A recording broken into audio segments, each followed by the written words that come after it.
What's good? What's good, everybody? It's your boy Aaron Bevins, the Millennial Entrepreneur. I'm here with my brother Alex Deliana. And today we got a really dope episode because we're going to be talking about how even though wholesaling does not require your own credit, even though wholesaling doesn't require your own money, being able, I've always said this, to be able to raise your own money and raise your own capital is always going to make you an apex investor. But being able to understand and utilize credit can make you formidable, right? And so I met my friend Alex here, actually through the discussion and topic in and around credit. And so what we're going to be talking about today is debunking some of the myths around credit. We're going to be talking about some of the basic ins and outs of credit. And look, anybody needs to be listening to this information. So it's going to be a very short episode, but my brother is going to be introducing himself and he's going to be helping us break down some of the basics of credit that we need in order to take our businesses to the next level. So right after this intro, we're going to let Alex introduce himself and get right into the meat and potatoes. No fluff. Let's get it. We made it, that's facts, ayy. We the greatest, that's facts, ayy.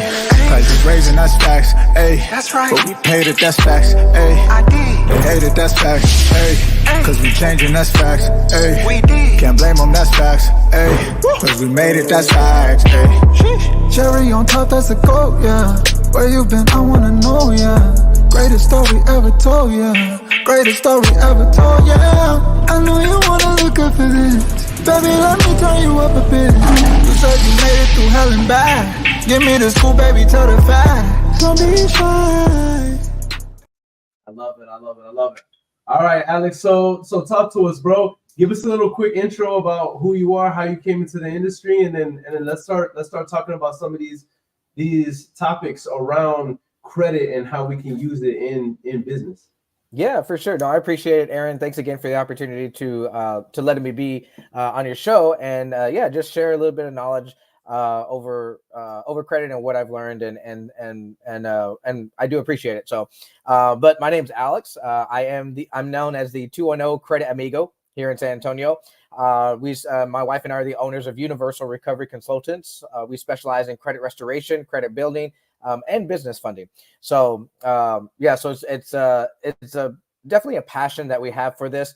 We've been through it ourselves. We've gone through the trials and tribulations. And years ago when we were trying to purchase our first home, we'd saved up all our money. We're ready to take that next step, and then we come to find out that our credit needs some help. And at that time, we're getting referred to all these different people. And like most clients, we didn't know too much about credit at that time. So we just went with the person that was most recommended. And they were literally charging thousands of dollars just to get started. So it was really depressing at that time to see all the money we had saved up now go towards credit repair. Now we have to start all over. The process take even longer. And it was just really, really stressful. So, but that's kind of how we got introduced to credit. But over the years, I've definitely done a lot of different things. I worked as a teacher for 8 years right out of college. I worked as a computer analyst for 7. And then from there, kind of dabbled in a lot of different things. Worked as a personal trainer for 3 years. Even worked as a paralegal and a technician at a treatment center, a substance abuse treatment center. But I definitely feel like everything I've done has molded me in order to run my own business. So during COVID, whenever things were shutting down, that was the time that I was training. I got into credit repair. And from there, just really picked it up really quick, learned a lot about it, just kind of dove myself into it because it was something that, again, we had gone through it. So definitely started absorbing it really quick. And from there, started working with different credit repair companies. My last credit repair company, I was actually the president of, so I really learned how the back end worked. But like anything, there just gets to a point where, you want to be your own boss. And in this situation, there were some things that I thought I would do differently, and in some cases do better. So when the opportunity arose for us to branch out and start our own company, after a lot of thought and prayer and talking with mentors and we decided to take that chance. And so now we have our own company. We're growing exponentially. We've been very blessed. We have a full team, and I've been very grateful and blessed to have spoken at different forums whether it's regarding credit repair, business funding, how to utilize credit repair, how to leverage credit repair in your business, or within the investment world, the real estate investment world. So, but yeah, no, definitely love it, appreciate it. It's our passion. It's what we do 24/7. And we definitely feel blessed to have this opportunity to help a lot of people. I like working with people like you, bro, because a lot of people, whenever they specialize in something, not that there's anything wrong with this, but they might specialize in something simply because, well, this is the vehicle that makes me money, and so I just double down on it, and there's nothing wrong with that. Right. But what's really cool is whenever there's like the personal testimony on your end, where you've seen, what it looked like on the negative side of, your credit's not good. You got to live a certain way when your credit's not good. You only have when your credit's not good. But then you've also seen what happens whenever you take it to the next level, and then that personal experience moved you to be like, man, this is a way where we can actually help people's lives in ways that they may not even realize it. Because I'm sure everybody who's here right now recognizes the power and the need to have good credit. Right. But the thing that I like about you is, I don't think I've ever even shared this with you, Alex, that I've the most like true engagement you and I have had, even though we've met intimately, like in person a few times, but the most engagement we've had is me watching you present on stage. Oh, right. So in the short present, and I've probably seen you present 4 or 5 times already, throughout the city. Right. Yeah. But I always feel like I learned something new, like, oh snap, I didn't know that, or dang, that's a little ninja tip. So I know that the audience is going to get a lot of value from you, even though right now we're basically going into credit fundamentals. Like we're talking about right now, guys, we're going to be discussing, and Alex is going to be taking the lead with this, just breaking some of the myths behind credit, to maybe exposing some of the fallacies and misconceptions about credit. But also there might be little nuggets that you're like, oh snap, I didn't know that. I'm telling you, even on the fundamental side, I figured that I was, pretty well versed, and now I realized how little I actually knew. So Alex, I'm excited about this. You can share the screen so that you can present. Okay. You should have the option to be able to do that. And what I want to do while you're getting that set up, to be able to share your screen and really start walking us through some of the credit fundamentals. What I want to open it up to everybody here live and on the replay is, listen, I want you to ask any questions that you want. There's no judgment. There's no question that's a dumb question. You'll be surprised. Sometimes you just by saying like speaking up and saying, I don't understand this, or how, can you expound on this, or can you explain what this term means? It might be 7, 10, 15 other people who had the same question. They just didn't have the courage to speak up. So engage with us, ask questions, because the whole purpose of you being here is for us to not only provide good content, but also practical, actionable, instructional training for you, so that you can see, okay, how you can benefit taking your credit to the next level, starting wherever you are right now. And by the way, I want to say one more thing. Let me just talk about this real quick. The power of credit, man.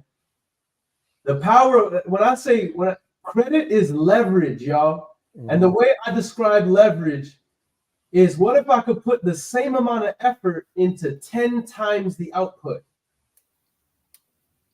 Well, in other words, what if I could press one button and blow up a whole city? That's leverage. What if I could press one button and I make and I generate $10,000? That's leverage. It might sound crazy to some of you, but it only sounds crazy to you because maybe you don't know about leverage. And I'm telling you, if you don't understand the concept of leverage, hopefully that illustrated it for you. But credit is leverage. Credit will allow you, in the same circumstances and the same amount of liquid capital, to be able to do 4, 5, 10, 20x, 100x, maybe even more, depending on how big you're playing, what the vehicle is, what kind of deal it is. Having good credit can make the difference between, somebody who is struggling through life paycheck to paycheck and being able to have 5 years worth of reserves in your bank account. And I'm not exaggerating. right? So don't sleep on this because my brother Alex here comes from a place where he didn't have the best credit at one time, and so his story in of itself shows that it's possible for you to be able to not only take your credit to the next level, but advance your entire life. Anyway, I'm just excited about this. I'll stop talking.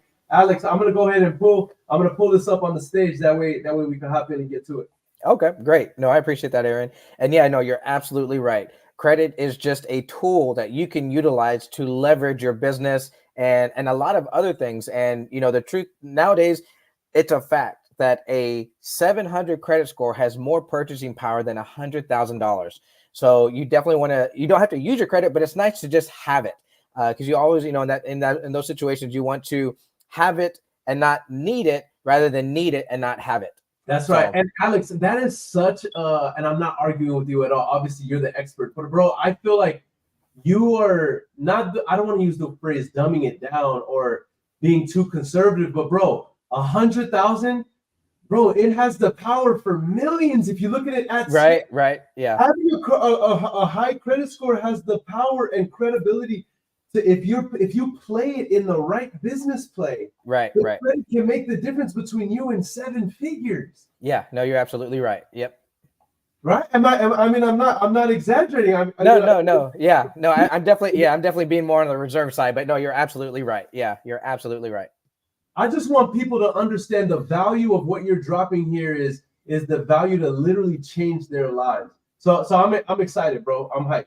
All right. No, I appreciate that, Aaron. Yeah. So again, my name's Alex, the 210 Credit Amigo. So today we're just going to talk about the basics of credit, just how you can maximize your score and give you some education on what credit is. So let's go ahead and get started. Now, so first of all, okay, there we go. So first of all, you want to know, there's 2 things that you need to know. First and foremost, the difference between a credit score and a credit report. Those are 2 different things, but they go hand in hand. A credit report is a detailed history of your credit behavior. It determines your financial reliability. And it can be used in a variety of situations, from getting a credit card to buying a house, and in some cases, even applying for a job. Nowadays, especially in the financial world, if you're looking at a job that requires you to be dealing with finances, they will be pulling your credit. But a credit report is just a history of your credit behavior. Now, your credit score is a 3-digit number that determines your credit worthiness. It's a quick shot that lenders utilize to help them decide whether you get a mortgage, credit card, line of credit, a good interest rate, things like that. Now, with those two things are different, but they go hand in hand. So, for example, you could have a high credit score, but a very thin credit report or credit profile, and you might not get approved. On the other side, you could have a somewhat okay fair score, but a very robust credit report or credit portfolio and get approved with no problem, because you want to make sure that you have a variety of credit. You want to have a robust credit portfolio. You want to show that you can manage different types of debt well. So don't get confused that just because you have a high credit score doesn't mean you're going to get approved automatically. It also has to go hand in hand with what's on your credit report. So that's the first important thing. The next is the types of scoring models that there are. So there's 2 types of scoring models: Vantage scores and FICO scores.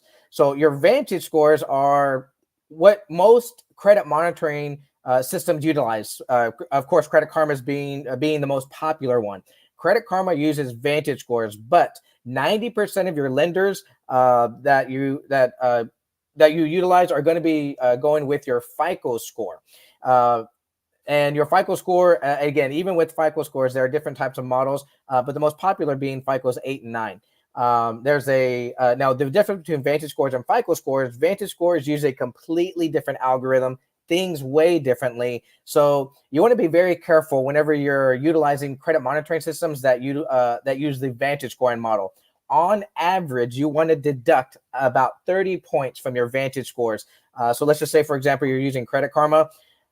It can be very misleading. So you want to, on average, deduct about 30 points. We have seen in a lot of situations where it can vary anywhere from 30 to 70 points. But again, any kind of monitoring is better than none. But just be very careful if you utilize things like Credit Karma. There's a saying that goes, we believe in karma, just not Credit Karma. So just be very careful with that. And of course, things, most banking apps also utilize Vantage scoring models. It should tell you on the app, if you scroll down somewhere on the homepage, what type of scoring model they're utilizing. So if it does say Vantage, just be very careful. It can be misleading. But those are the two types of scoring models that are out there, with FICO being the most utilized by lenders.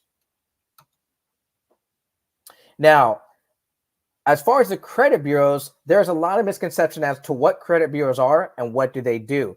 As we all know, the three big nationwide providers of consumer reports are Equifax, Experian, and TransUnion. They contain information about your payment history, how much credit you have, how much you're using, how much you're applying for, things like that. Now, one thing to remember with the credit bureaus is that they aren't government owned. They are privately owned companies who collect, store, and report your data.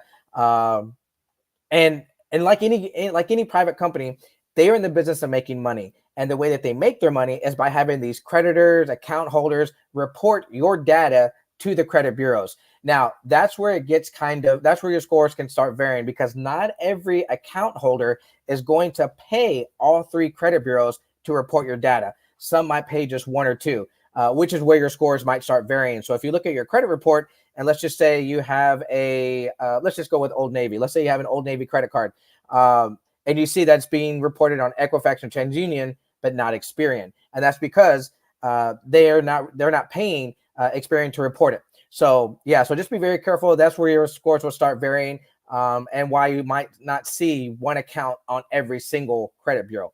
But again, they're not government-owned companies. They are privately owned, and they are in the business of making money just like anybody else. But all they essentially do is just collect, store, and report your data. That's all they do. Now, when it comes to your FICO score, there are 5 different factors that affect everybody's credit score. And the biggest factor we'll start with is your payment history right here. That accounts for 35% of your credit. So how often are you making your payments on time? If not, if you're not making them on time, how late are you? How often are you late? Your payment history, one late payment can drop your score 50 points. So it's extremely important that you make all your payments on time. That's the biggest factor. The next biggest factor is your credit utilization. How much credit are you utilizing? When it comes to credit, it's a very fine line that you want to walk. Ideally, creditors want you to have credit, but very little of it. The sweet spot to keep your credit utilization at is less than 10% utilization. So let's just say, for example, you've got $1,000 credit limit. You want to keep the monthly balance to less than $100. That's maintaining 10% on a month-to-month basis. If you're utilizing more than 10%, it's going to have a negative effect. Now, I know there's a lot of talk about out there, even online, that people will tell you, keep it below 30%, you'll be good. That is a huge misconception. I honestly don't know where it got started, but I've actually heard myself from a former TransUnion analyst that's just a myth. 30% is not where you want to keep your credit utilization at. It's actually 1 to 10%. That's the sweet spot. Now, again, ideal is better said than done. And of course, it does take work to maintain low utilization, because again, let's just be honest, life happens. So what we advise our clients is to try to maintain less than 15%, 15. And again, you have to think of it like vision. 2020 is perfect, but 2030 is good enough. So we always advise our clients, if you can't keep it below that 10%, definitely try to keep it below 15, but definitely anything more than that, and it's going to have a huge negative effect. So any current balances that you have where you're utilizing more than 10 or 15%, you want to try to bring that balance down as quickly as possible. That's the fastest and easiest thing that you can do to boost your score, is just bring down your utilization. The next biggest factor is your account history. How long have you had the account? That makes up for 15%. So, and ideally, whenever you open an account, you want to keep it open as long as you can. the longer you have an account open, the more the more account history you're building, and then add on top of that positive payments, your score is going to go up even more. You're going to build more positive credit. But as soon as you close that account, you're going to have a negative effect. It's going to affect your score negatively, which is where a lot of people get in trouble. So whenever you open an account, just keep it open as long as you can. That accounts, that's the next biggest factor. That accounts for 15%. And then the last two small factors, both at 10% each, are your types of credit and your new credit. Your types of credit are, again, when it comes to credit, you want to have a variety. You want to have a mixture of installment credit, revolving credit, and open credit. Installment credit are things like your typical credit cards you pay on a monthly basis. Revolving credit are things like your credit cards you pay on a monthly basis. Installment credit are things such as your mortgage, your auto loan, your student loans. And then, of course, you have your open credit, which are things like utilities. You pay for what you use, and you can have those reported to your credit. So you want to have a mixture. You don't want to just have all credit cards and nothing else. You want to have a couple of credit cards, maybe a personal loan, an auto loan, a student loan. You want to have a variety. The more variety you have, the better you're going to look to lenders. Because again, it shows that you can handle different types of debt well. So you want to and manage it wisely. So you want to have a variety. And then finally, the last piece of the puzzle is new credit. How much credit or how often are you applying for things? If you apply for too many things in a short period, it's going to be a red flag to lenders, because then they start wondering, well, why are you applying so much? What do you need this credit for? So you want to be very careful as to how much you're applying for. Now, of course, this can, when it comes to inquiries, hard pulls, soft pulls, things like that, soft pulls don't hurt your credit at all. That's not a problem. What matters is hard pulls and hard inquiries. A hard pull will automatically drop your score anywhere from 5 to 10 points. So you want to be very careful how many times you're getting your credit hard pulled. But again, you just want to be very careful with how often you're applying for things, and just be sure not to apply for too many things in a short period of time. So, but those are the 5 factors that make up everybody's FICO credit score. Now, just to break it into numbers, this is at a possible score of 850. This is what each of those percentages break down to. So your payment history, 35%, that accounts for 297.5 points, almost 300 points. That's a huge chunk. So it's extremely important that you make your payments on time. 30%, your credit utilization, that accounts for 255 points.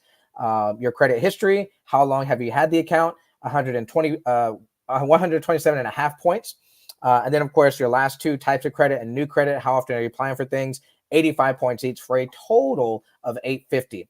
Now, when it comes to credit, it is extremely hard to build it up, but it takes very little to destroy it. So, it could take you 2 years to get up to 700, even 800, but one late payment will drop you down 50 points automatically. So you want to be very careful and watch your credit and monitor it on a consistent basis to make sure that there's no inaccuracies, no errors that could potentially harm your credit or your credit report.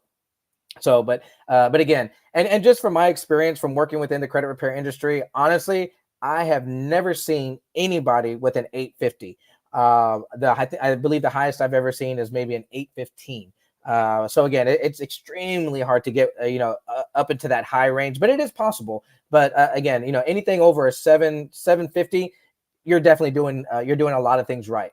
But again, the highest you can have is 850. Now, these are some common credit myths that we have come across during consultations whenever we talk with potential clients. These are some of the most common misconceptions about credit out there. The first one, well, I don't have a lot of accounts, collections, etc., so I'm okay. Again, just because you don't have a lot of credit doesn't mean you're going to have a good credit score. In these particular situations, more than likely, we have to help you build credit, which is something that we specialize in as well. We'll provide you with the resources and the education to not only build it, but maintain it as well. So just be careful that, again, because just because you don't have a lot of accounts or collections doesn't mean you're going to have a good credit score. The next misconception, my collections will be falling off after 1 or 2 years, so I'm going to be okay. Now, technically, there is a time limit as to how long a negative item can be on your credit report.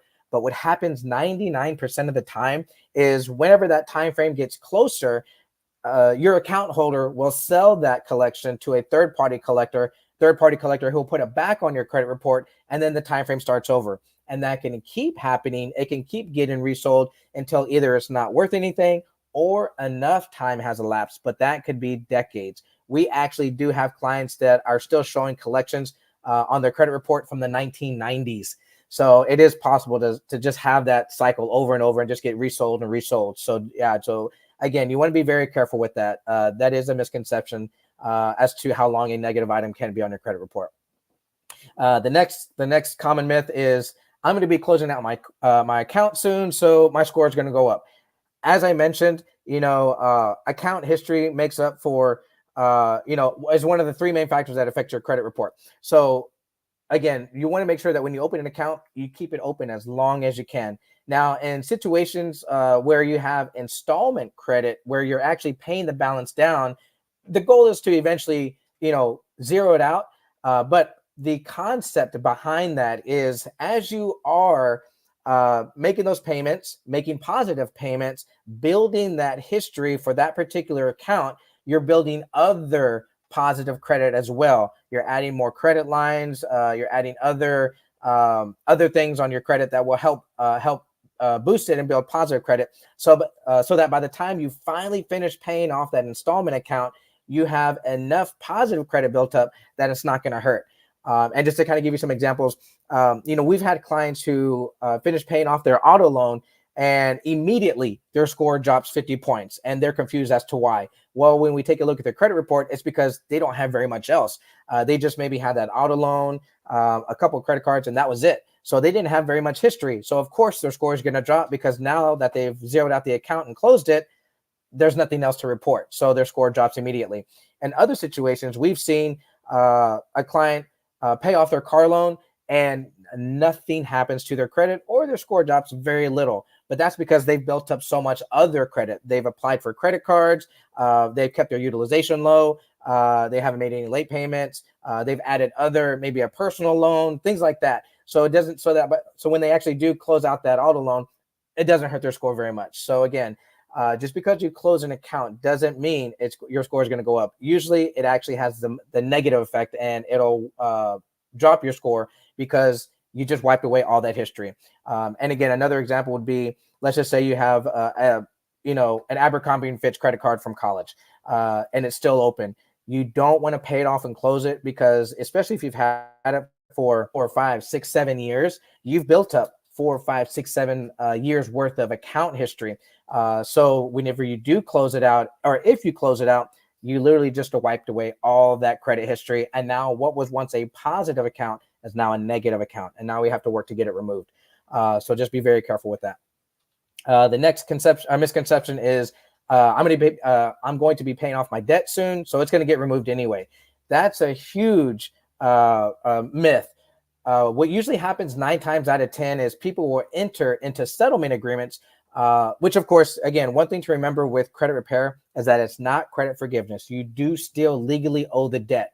So whenever clients enter into a settlement agreement, a lot of times the collectors or the account holders will use sneaky tactics and just tell you what you want to hear because, again, their job is just to collect the money.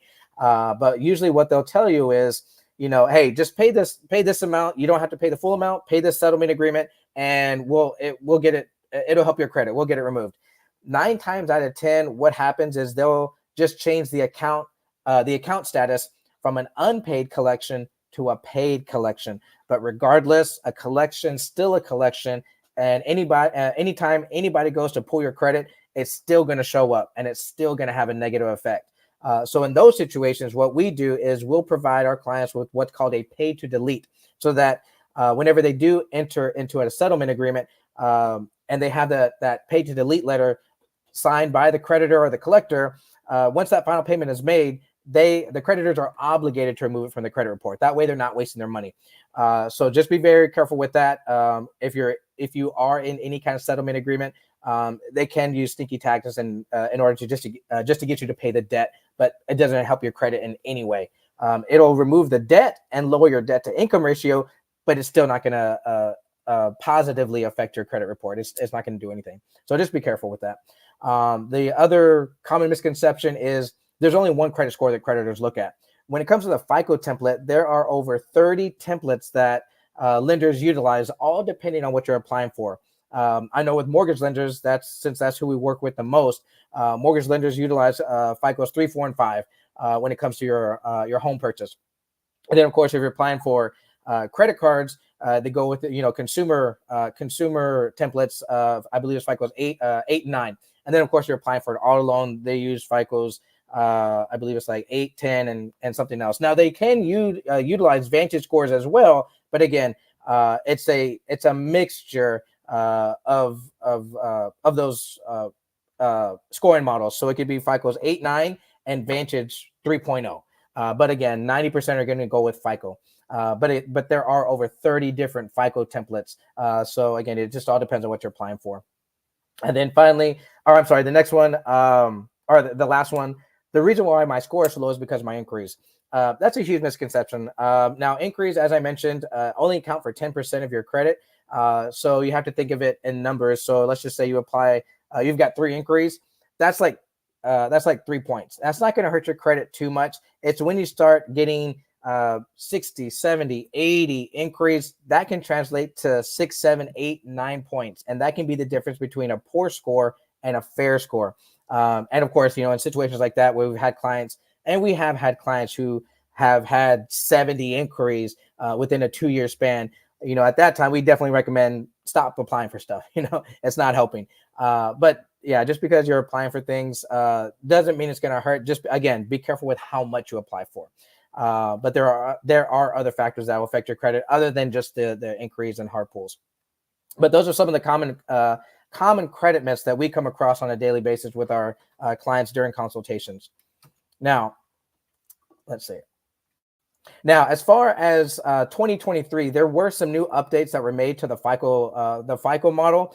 One of those being regarding medical collections. So medical collections should no longer have an impact on your credit score. Before, it was something that lenders looked at, but now medical collections should not have an impact on your credit score, and anything under $500 in medical collections should no longer be reported on your credit report. Now, again, that's something that should have been implemented. Does it still happen? Yes, it does. But again, it is definitely something that's a lot easier to dispute and work to get removed. But those are some of the new implementations that are being that have begun with the new FICO model. Number one, medical collections should not be reported or should not affect your score, and anything under $500 should not be reported. So you just double check those on your end if you do have access to your credit report. And one of the things that you can check to get a free copy of your credit report is by going to annualcreditreport.com. They will allow you to have a free credit report from all 3 credit bureaus sent to you. So that's definitely a great thing to check out. And as I mentioned, one of the things that we're offering now is business funding. So specifically for investors, we can help with different types of funding options. It's not hard money, but again, because it is non-traditional, it's non-asset, non-collateral, but we can help with different funding options, whether it be SBA 7 loans, construction loans, equipment financing, lines of credit. So definitely check it out. I'd be happy to share more on that at a later time. But it is something new that we're offering through our through our credit services. Now, as far as our company, as I mentioned, we're over here in San Antonio, and we are a family-owned credit restoration company. It is owned by me and my wife. That's our family.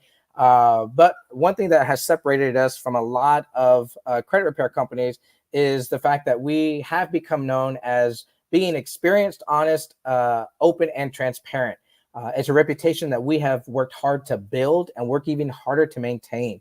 The other thing is that we are licensed and bonded. So we are regulated by the FCRA, which is the Fair Credit Reporting Act, and the CROA, which is the Credit Repair Organizations Act. So everything that we do is ethical and legal.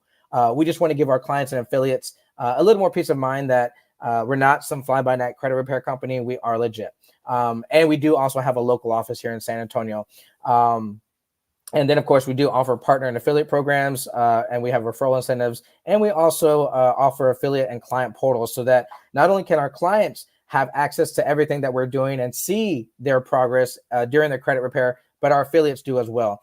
We definitely have become known as having an extremely high level of communication with our clients and our affiliates. And then last, we do have measurable goals and action plans. One thing that we offer that I know for a fact no other credit repair company does, what makes our approach so effective is the fact that we utilize notarized disputes. My wife is a certified notary, so it makes our approach more effective and more efficient, and we get better results because of that, since it is more aggressive. The other thing that we offer is a 100-point warranty. So our goal is to increase your score 100 points in total across the board from all 3 credit bureaus within 6 months, or we'll give you 6 months free credit repair. We just want to make sure our clients know that we're not going to string them along. I know there are a lot of companies out there, such as, one of them, or some of them, they'll sign you up and they'll just string you along for 6 months, 9 months, a year or longer, without really seeing any results or very little, which is why we offer that 100-point warranty. But those are just some of the things that makes us different than a lot of other credit repair companies. We're definitely here to just provide a service and try to help as many people as we can. But for now, that's basically a little bit about credit education, some basic credit knowledge. Hopefully that helps. And yeah, if you have any questions, definitely, I'm here to answer. Be happy to help in any way I can.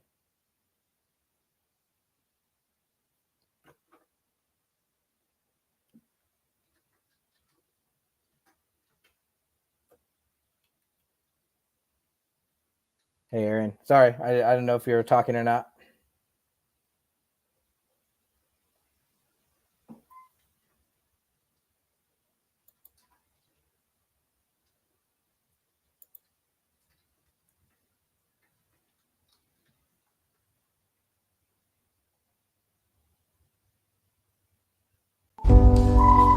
We made it, that's facts, ayy. We the greatest, that's facts, ayy. Prices raising, that's facts, ayy. That's right. But we paid it, that's facts, ayy. I did. They hate it, that's facts, ayy. Cause we changing, that's facts, ayy. We did. Can't blame them, that's facts, ayy. Cause we made it, that's facts, ayy. Cherry on top, that's a goat, yeah. Where you been, I wanna know, yeah. Greatest story ever told, yeah. Greatest story ever told, yeah. I know you wanna look up for this. Baby, let me turn you up a bit. You said you made it through hell and back. Give me the scoop, baby, tell the facts. Don't be shy.